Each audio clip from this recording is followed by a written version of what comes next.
Hallo, herzlich willkommen hier heute zu Conny dekoriert. Und Micha, der Kameramann, freut sich auch wieder dabei zu sein. Ganz genau. Im neuen Jahr. Frohes neues Jahr von uns. Jahr. Alles Liebe, alles Gute für das neue Jahr 2022 und dass es knallbunt wirklich nach vorne geht, oder? Genau. Ja, dass wir eine Besserung haben mit allem, was dazugehört. Und ja, wir machen uns das einfach trotzdem schön. Und auch uns hat das, glaube ich, in vielen schweren Zeiten wirklich immer verschönert, einfach mal mit kleinen natürlichen Sachen, dekorativ, sich das einfach muckelig und heimelig zu machen. Und wir haben hier unsere erste Januar-Hängedeko. Die ist nämlich für unsere Küche. Und hier haben wir wieder ganz viel Natur. Ich bin rausgegangen, habe geguckt, was ich noch hatte. Da hatte ich auch noch 2 Töpfe Sukkulenten, Hyazinthen und Tulpen habe ich heute noch bekommen. Und genau. Und wenn ihr wissen wollt, wie diese wirklich natürliche Hängedeko funktioniert, bleibt dran, weil das zeigen wir euch jetzt.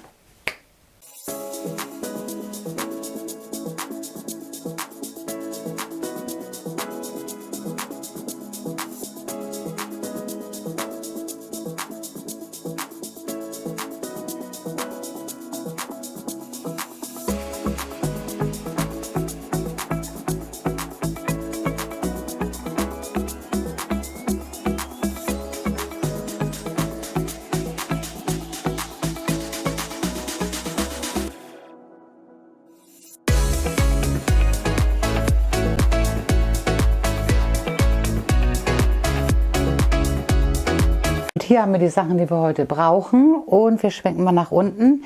Hier haben wir einmal den Bleeton für die Bepflanzung, brauchen wir heute. Dann habe ich tatsächlich bekommen, mit ganz viel Mühe, und zwar einmal die Hyazinthen. Da wollte ich gerne weiße haben. Da habe ich natürlich auf die Zwiebel geachtet, dass sie hell ist. Dann ist es natürlich wunderbar mit Tulpen zusammen. Schon mal so eine kleine, frische, ja, sagen wir einfach mal Frühjahrsdeko. Dann habe ich hier das Efeu, und zwar war das hier in dieser Deko nämlich drinne. Und zwar vor einem Jahr, genau, haben wir den Weidenkorb teilweise bepflanzt mit Mühlenbeck, und die waren so im Topf, da habe ich das Wurzelwerk unten abgemacht und die kommen jetzt hier richtig reingepflanzt heute. Und draußen, als ich zum Schuppen gegangen bin, habe ich hier noch wunderbar den heimischen Hauswurz, die Sukkulenten gefunden, und ich denke, die passen hier auch heute wirklich super rein. Dann habe ich gefunden, beim letzten Sturm direkt vor unserer Haustür, so einen ganz, ganz langen Birkenreisigast, Kiefernzweige, die sind schön trocken. Dann haben wir hier nochmal das Polstermoos, auch die Reste von den letzten Dekos. Dann hier eine Rinde, ein bisschen Erde. Was ich auch noch vielleicht mit einarbeite, ist so eine Echtwachskerze, aber eine LED. Die sind auch immer wunderbar, weil wir haben ja noch Winter und da ist so ein bisschen schönes Licht immer perfekt. Und habe ich auch gerade unten noch gefunden, finde ich auch total schön, weil die Hängedeko ist in der Küche und ich finde, so ein Huhn passt immer in die Küche. Aber wir gucken einfach mal mit dem Platz, und ich würde sagen, Heißkleber haben wir, Schere und was man noch so braucht, und ich würde sagen, wir fangen an. So, und wir fangen an mit dem Bleeton. Ich nehme die Tüte und mache jetzt erstmal ordentlich was rein. So, jetzt haben wir eine ordentliche Schicht drinne, und bevor wir weitermachen, nehme ich jetzt hier erstmal den Birkenreisig. Hier habe ich so ein Stück unten abgemacht und lege mir das jetzt hier einmal so zusammen. Und jetzt kann man hier praktisch schon mal reingehen und das sogar miteinander verzwirbeln. Das heißt, eigentlich braucht man hier gar keinen Draht. Das ist immer sehr, sehr praktisch. Und ich gucke jetzt einfach mal vom Durchmesser und guck mal, das passt doch perfekt. Und ich möchte einfach hier oben noch mal so einen ganz natürlichen Rand mit dran haben. Und ich nehme jetzt so ein bisschen Draht und werde mir das hier jetzt noch mal an 2, 3 Stellen ein bisschen befestigen.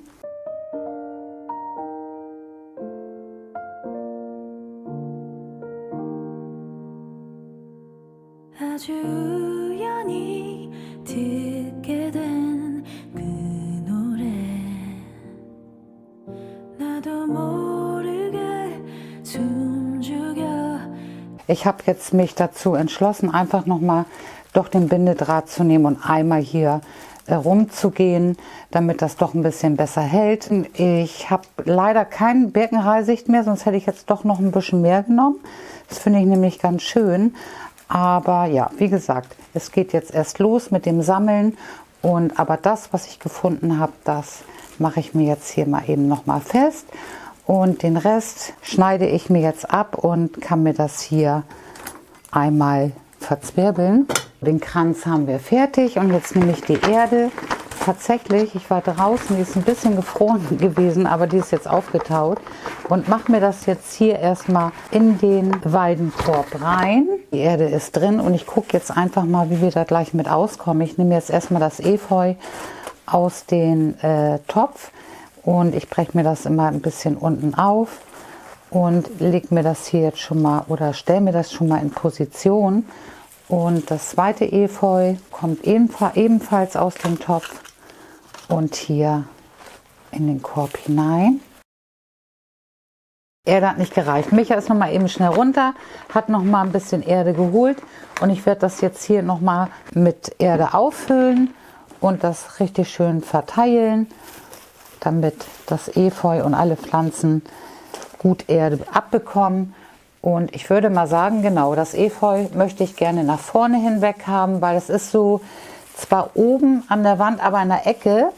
Das heißt, der hintere Teil steht zur Wand und da möchte ich nämlich gerne schon mal die Tulpen, die wachsen nämlich super nach oben und gehen in die Höhe. Das heißt, ich würde die gerne hier hinten haben und die Hyazinthen genauso, auch in dem hinteren Bereich möchte ich die gerne einpflanzen. Ich mache mir jetzt hier ein bisschen Erde weg und mache die Tulpen und die Hyazinthen hier hinten rein. Wieder ein bisschen Erde rauf und nicht zu vergessen natürlich, ich habe ja auch das Polstermoos, weil das möchte ich gerne nachher hier nämlich, oder ich würde mal sagen, das machen wir jetzt schon, ne Micha? Ich hole mal das Polstermoos und dann wird das erstmal schön verdeckt. Und das nehme ich jetzt auch und werde mir das hier nämlich überall obendrauf erstmal mit drauflegen.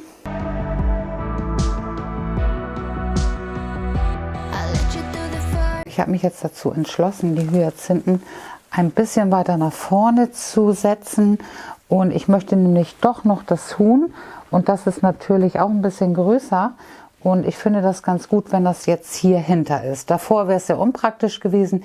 Hier hinter hat es eine gute Position und jetzt werde ich nämlich das Polstermoos nehmen und alles andere erstmal richtig schön verdecken.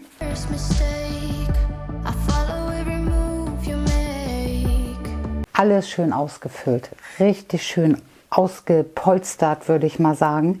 Und ich möchte aber tatsächlich, ich finde das wirklich schön, diese ganzen Grüntöne.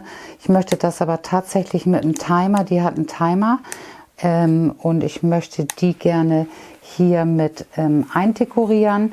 Das heißt, ich werde mir jetzt hier nochmal eine Position suchen, wo ich denke, dass sie ganz gut steht. Und nehme das Moos nochmal weg und werde das hier jetzt auch nochmal außenrum verkleiden. Richtig schön eingebettet, ne Micha? So richtig toll mit dem Licht. Und jetzt nehme ich hier mal den Kranz und werde mir den hier schon mal, nehme das Efeu, mache mir das durch und lege mir den hier jetzt schon mal oben drauf in Position. Der Birkenreisichtkranz, der hält wunderbar. Und ich möchte nämlich jetzt gerne einfach mal dieses Efeu, ich habe hier so 2, 3 ganz lange, die wirklich super lang gewachsen sind und die kann man jetzt nämlich ganz vorsichtig hier um den Kranz rumwickeln, wenn man das mag. Man kann sie auch natürlich nach unten hängen lassen.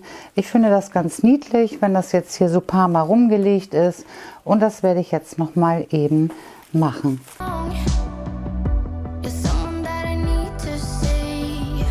Gefällt mir richtig gut. Also hier ein paar Mal rumgelegt, ein paar Mal rumgezwirbelt, kann ruhig auch ein bisschen locker rumgedreht werden, dass man hier noch mal so ein bisschen Volumen bekommt. Und ich habe tatsächlich noch diese beiden Korkenzieherhasel aus der alten Bepflanzung noch eben aufbewahrt. Und ich glaube, die passen jetzt hier wirklich noch super mit rein. Die kann man jetzt hier, wo man sie gerne möchte, noch mit reinstecken. Das heißt, hier kriegt man noch richtig gutes Volumen und Höhe und das ganz natürlich. Und genau, die arbeite ich hier nochmal beide mit ein. Und die Baumrinde finde ich auch total schön von der Berke. Und die möchte ich tatsächlich, glaube ich, auch noch hier mit rein haben. Und ich werde die jetzt hier vorne einfach mal eben hier so zwischen das Efeu legen. Und ich glaube, es müsste ganz gut halten. Und ja, wir brauchen nicht kleben, wir brauchen nicht anbraten. Das hält wunderbar, weil jetzt ist es natürlich super schön, wenn wir unsere Sukkulenten, das Sedum hier noch richtig toll mit einarbeiten können. Und da breche ich mir das Sedum einfach ab. Das macht nichts, auch wenn das Wurzelwerk ab ist. Und genau, legen wir das erstmal hier auf die Rinde, aber auch hier in der Bepflanzung werde ich mir die mit reinarbeiten, einfach in das Moos reinstecken. Das Moos, das sammelt nachher die Feuchtigkeit, speichert die Feuchtigkeit und das Sedum bekommt dadurch wunderbar das, was es braucht. Ich zeige euch das noch mal eben. Ich habe hier, weil das Moos ist wirklich super, super trocken, weil das ja drinne war.